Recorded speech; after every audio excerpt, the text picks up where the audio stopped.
Welcome to the very first episode of KWUN, Korea Weekly Uncensored News. I'm your host, ifez K. This is where we cut through the fluff and bridge the gap between grassroots local development and macro-level global impacts here in ifez, Incheon Free Economic Zone, Republic of Korea. Every single weekend, we are tracking the massive shifts happening right here on the ground in Incheon. First up, RoboCup 2026 lands in Songdo, the World Cup of robotics. The absolute center of the global artificial intelligence and robotics universe has officially shifted to Incheon. Right now, from July 2nd to July 5th, Songdo Conventia is hosting RoboCup 2026, marking the first time in history this massive, prestigious event has ever landed on South Korean soil.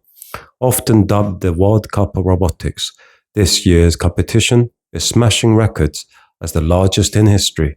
We are talking about 2,879 elite competitors across 364 teams representing 45 nations flooding into Incheon to push autonomous machines to their absolute limits.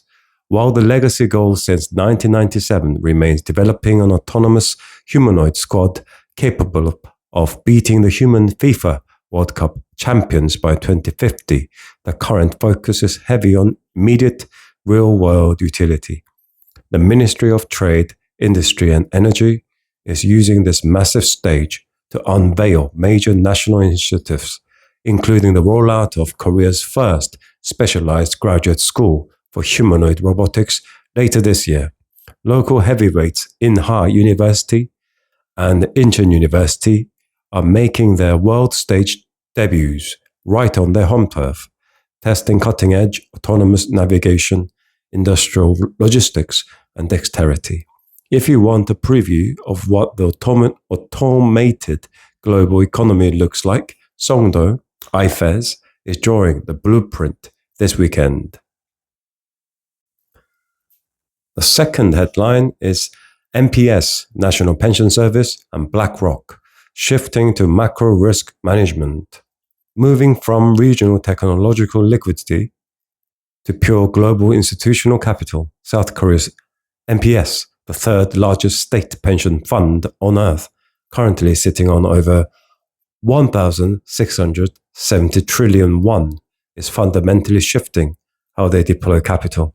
Following the recent multi-asset moves, the NPS has formalized a sweeping strategic partnership with BlackRock, the world's absolute largest asset manager, overseeing roughly $14 trillion. This isn't just a standard investment mandate. BlackRock has opened a physical, dedicated office in Jeonju to facilitate a direct knowledge exchange framework. This moves the state fund away from basic volatile equity picking and pushes them deep into highly sophisticated global macro strategies, alternative investments, and institutional-grade portfolio risk management. If you want to know where smart money is stabilizing, this is the blueprint. Take alignment. Now, let's pivot to our core feature for this premiere episode. Every single piece of local economic prosperity, real estate growth, high-tech expansion, etc., we just covered, means absolute nothing without an ironclad foundation of regional stability and hard power security.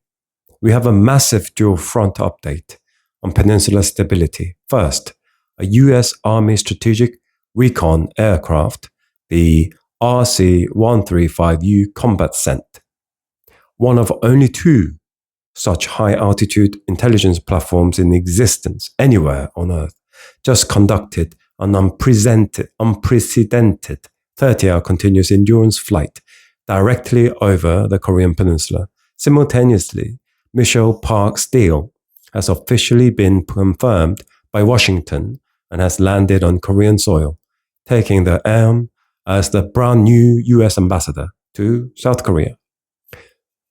The how behind this is pure strategy.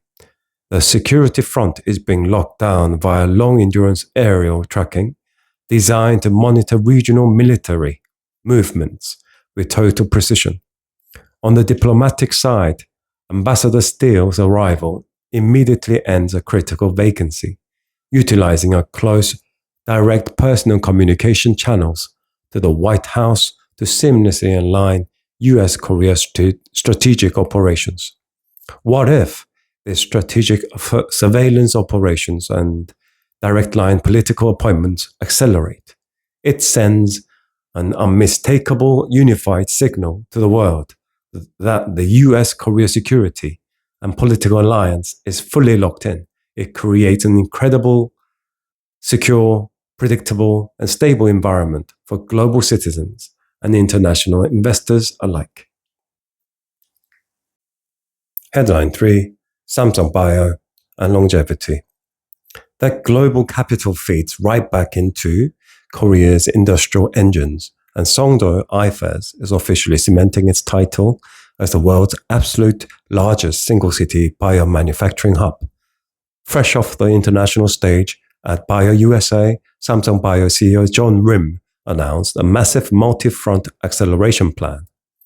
To aggressively corner the Western market, they are launching a brand new European sales headquarters in Amsterdam this upcoming quarter, alongside immediate expansion plans for Plant 6 within their second biocampus, safeguarding a projected Songdo only in IFES capacity of 1.3 million liters by 2032.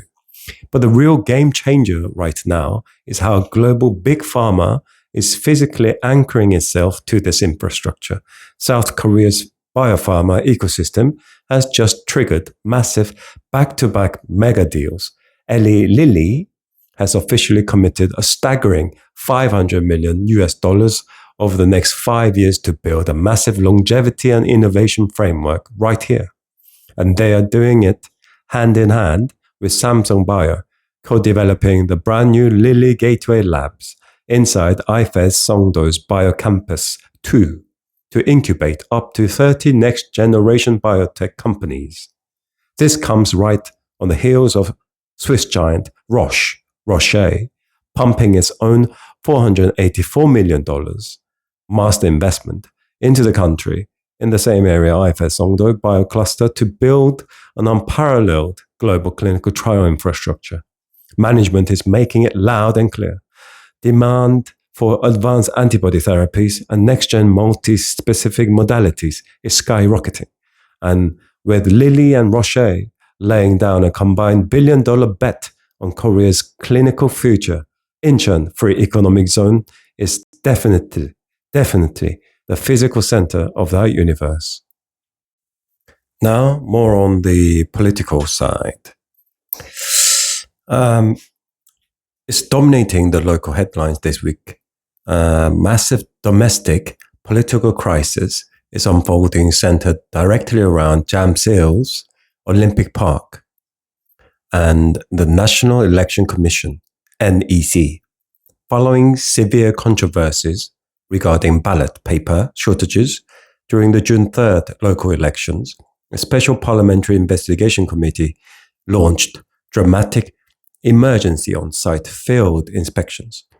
The situation boiled over when legal bodies attempted to secure ballot boxes for evidence preservation at a Jamsil polling center, only for the NEC to declare that they were no longer in possession of the key documentation boxes. This sparked massively public backlash and emergency oversight. Just 48 hours ago, the Parliamentary Special Committee officially targeted both the Songpa District Election Commission and specific coordinates inside Jamsil's Olympic Park for a specific intensity, unannounced physical search, yielding to overwhelming pressure from citizen groups and both political factions. The NEC has officially capitulated, agreeing to a full cross-party public forensic verification of the disputed Songpa ballot boxes. excuse me. In a democracy built on hyper-transparent tech, this procedural breakdown is triggering a massive institutional reckoning of election integrity.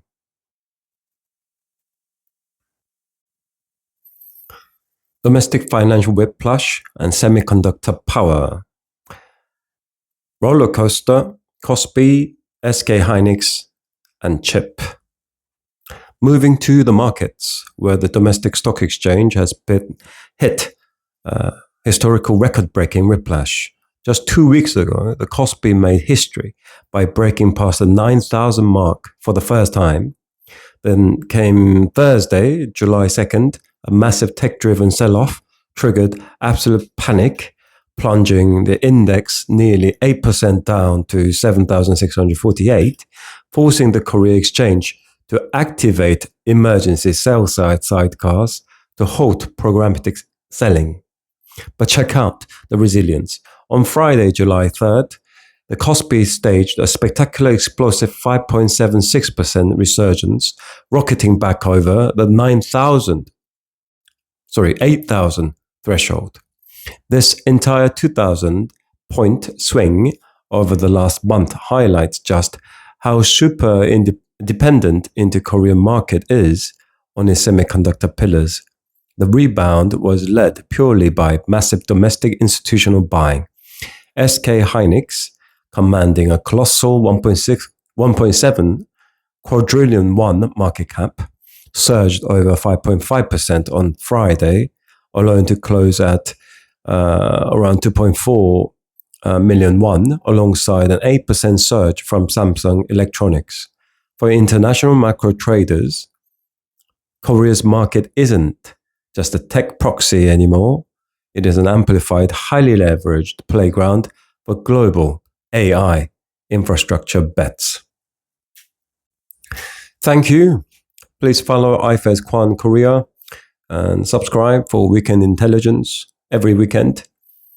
That wraps up the Kwon Korea Weekly Uncensored News. Hopefully, it wasn't too bad. This was my first ever episode. All verified source links, project parameters, and deeper background data are waiting for you in the description box below. Make sure to follow us also on Instagram and to stay ahead of the curve. Have a lovely weekend, everyone. I'm your host, ifez Mr. K. Remember, your success is my success. See you next weekend. Thank you.